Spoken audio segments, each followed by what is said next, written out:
Ваквиот потек на председателот Трамп ја враќа топката назад до пратениците во Конгресот на Соединетите држави за да решат што ќе се случува понатаму.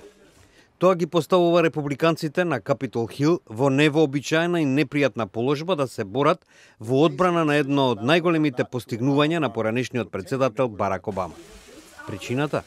Со договорот кој веќе е во сила и е силно поддржан од сојузниците, многу републиканци кои еднаш го мразеа дојдоа на идејата дека е подобро тој да биде зачуван и зајакнат отколку да биде поништен.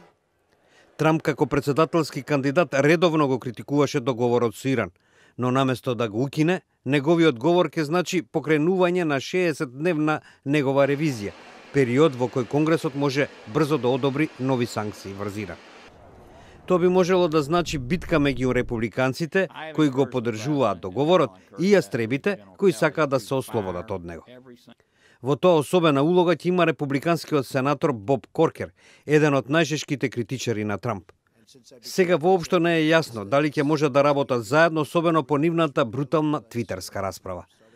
Републиканските пратеници исто така подготвуваат и други стратегии за тоа како да го спасат договорот со Иран, вклучително и туркање на Техеран во построги инспекции. Тие исто така предлагаат нови санкции против иранските ненуклеарни активности, за да покажат дека поддршката за нуклеарната спогодба не значи дека тие ќе бидат меки спрема Иран.